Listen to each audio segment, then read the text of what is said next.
Welcome to my YouTube channel Adarsh institute of English. अभी जो tense चल रहा है प्रेजेंट इंडेफिनिट टेंस, इसका अफर्मेटिव और नेगेटिव ये दोनों हो गए थे। आज देखते हैं नंबर 3 इंटरोगेटिव सेंटेंसेस। तो लिखा है इंटरोगेटिव सेंटेंसेस। नंबर 1, यदि सेंटेंस क्या से शुरू हो तो क्या की अंग्रेजी न लगाकर सेंटेंस डू या डज से स्टार्ट करते हैं।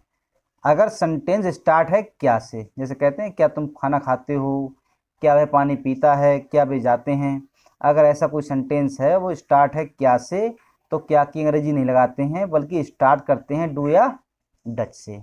तो इसका स्ट्रक्चर क्या हो जाएगा, पहले तो आएगा डू या डज, उसके बाद सब्जेक्ट डू आता है प्लूरल के साथ और डज सिंगुलर के साथ, और प्लस B1 वर्ब की first form plus object plus question mark. मतलब सबसे पहले आएगा डू या डज, क्या की अंग्रेजी तो आएगी नहीं, उसके बाद आएगा सब्जेक्ट, उसके बाद वर्ब की फर्स्ट फॉर्म, उसके बाद ऑब्जेक्ट, उसके बाद क्वेश्चन मार्क। एग्जाम्पल है,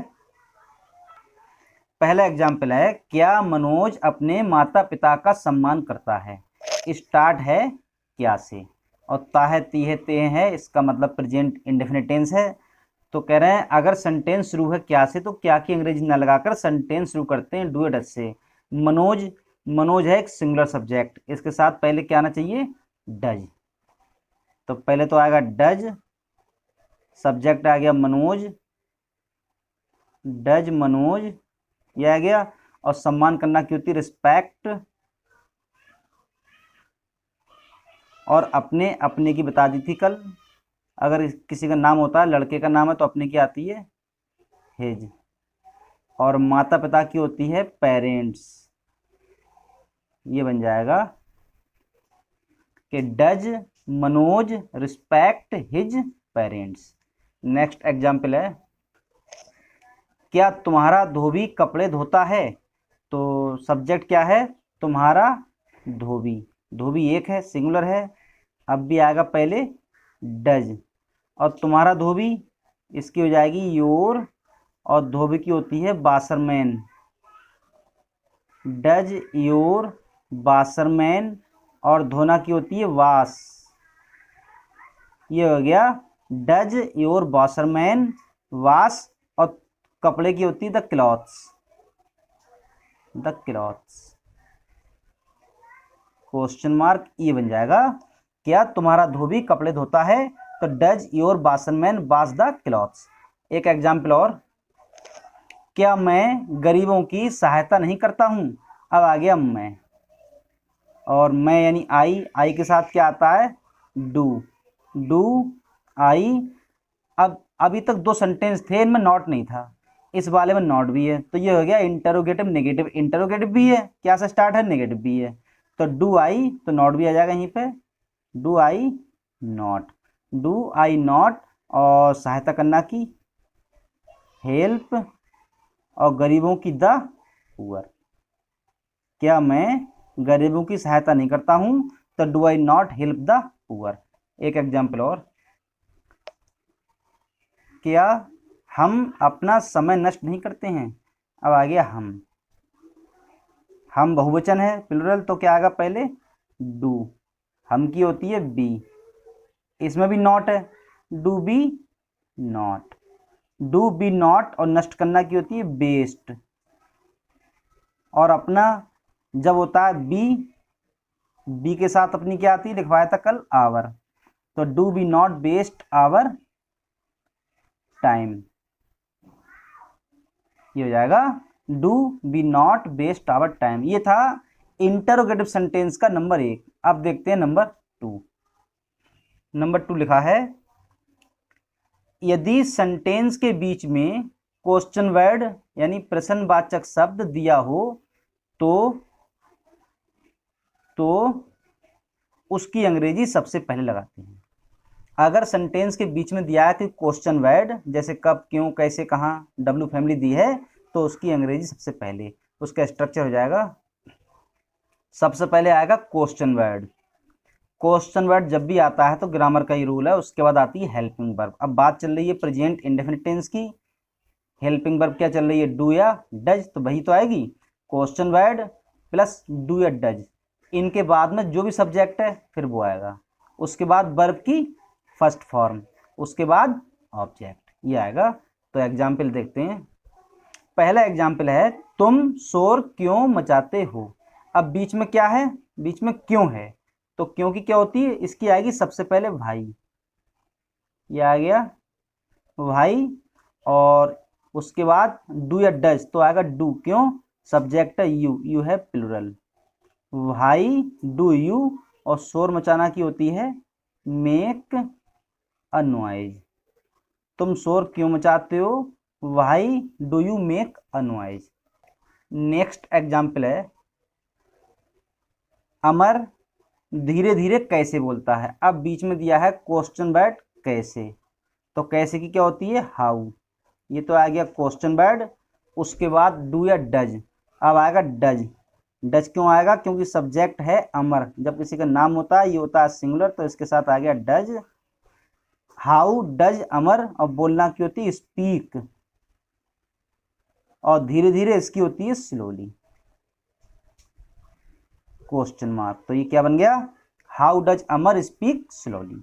नेक्स्ट एग्जाम्पल है वह किस कक्षा में पढ़ता है। क्वेश्चन वर्ड है किस कक्षा में, ये किस अकेला नहीं होता, किस कक्षा में, किस घर में, किस हालात में, ये सब इकट्ठा आता है। वह किस कक्षा में पढ़ता है, तो किस कक्षा में इसकी होती है इन विच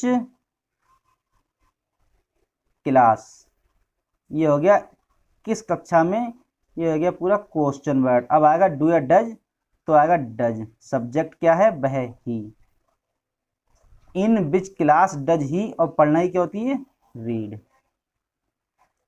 इन which class does he read. Next example Asha किसको पीटती है, तो किसको क्या होती है हुम, ये आ गया क्वेश्चन वर्ड, उसके बाद डू या डज तो आएगा डज, क्योंकि सब्जेक्ट है सिंगुलर आशा, क्या हो गया हुम डज आशा, और पीटना की होती है बीट, तो ये बन गया हुम डज आशा बीट, आशा किसको पीटती है। उसके बाद देखते हैं नोट।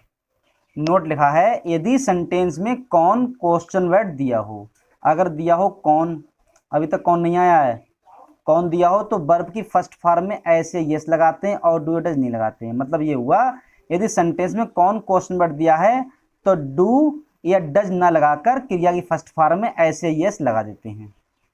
लिखा है शोर कौन मचाता है, कौन की क्या होती है हु। प्रेजेंट इंडेफिनिट टेंस में क्या होता है, जब भी क्वेश्चन वर्ड आता है तुरंत लगाते हैं डू या डज, लेकिन हु वाले में ऐसा नहीं है, क्या करेंगे डू या डज ना लगाकर क्रिया की फर्स्ट फॉर्म में ऐसे यस, शोर मचाना की होती है मेक, तो हो जाएगा makes a noise, who makes a noise, शोर कौन मचाता है। नेक्स्ट एग्जाम्पल है गाना कौन गाता है, ऐसी कौन की क्या होती है हु, और गाना की होती है सिंग, इसमें भी लग जाएगा S, who sings a song, ये हो जाएगा। नेक्स्ट एग्जाम्पल है तुम्हारी सहायता कौन करता है, तो कौन की क्या होती है हु, और सहायता करना की हेल्प, और लग जाएगा एस, हु हेल्प्स यू, ये हो गया तुम्हारी सहायता कौन करता है। उसके बाद क्या है कि अगर सेंटेंस में दिया होता है कितना, कितना होता है मात्रा क्वांटिटी, ये शो करते हैं मात्रा को। अगर सेंटेंस में है कितना तो उसकी अंग्रेजी आती है हाउ मच, और सेंटेंस में दिया है कितने, ये संख्या को शो करते हैं तो लगाते हैं हाउ मैनी। वैसे भी कोई सेंटेंस बोलेंगे कितने, कितने बच्चे स्कूल गए, कितने विद्यार्थी आए, ये संख्या वाले हैं। जब बोलेंगे कितना तो वह कितना पानी पीता है, कितना खाना खाता है, तो ये सब आता है मात्रा के लिए। इसका एग्जाम्पल देखते हैं। फर्स्ट एग्जाम्पल है कितने बच्चे शोर मचाते हैं। अब कितने बच्चे, कितने की क्या होती है हाउ मैनी, तो आ जाएगा हाउ मैनी, और साथ में इसके जो भी वो आ जाता है बच्चे तो चिल्ड्रन, ये साथ में आएगा हाउ मैनी चिल्ड्रन, और शोर मचाना क्या होती है make a noise. In sentences में क्या करते हैं, इनमें भी डू या डज इनमें इनका प्रयोग नहीं करते हैं। क्यों? डू या डज के आगे आता है सब्जेक्ट, लेकिन सब्जेक्ट इसमें आ गया पहले ही, इसलिए नहीं लगाते हैं। अब वह कितना पानी पीता है, और कितना ही क्या होती है, नेक्स्ट एग्जाम्पल है वह कितना पानी पीता है, कितना की होती है how much water, how much water. उसके बाद वह की ही, तो डज आएगा, डज ही, और पीना की होती है drink, how much water does he drink. अब देखिए इसमें डज आ गया, इसमें क्यों आ गया, क्योंकि इसके बाद दिया सब्जेक्ट। इसमें डू या डज नहीं आया, क्यों? क्योंकि डू या डज से पहले ही आ गया सब्जेक्ट, इसलिए यहाँ पर उसकी आवश्यकता ही नहीं पड़ी। एक एग्जाम्पल और, ये पेटुआ कितना खाना खाता है, तो कितना खाना ही क्या होती है हाउ मच फूड, ये होगा कितना खाना। उसके बाद डज, अब तो सब्जेक्ट आएगा, और ये की होती है दिस, और पेटुआ की होती है gluten. How much food does this gluten, और खाना की होती है ईट क्वेश्चन मार्क। ये था tense, present indefinite tense. I hope sentence clear हो गया होगा। Thanks for watching.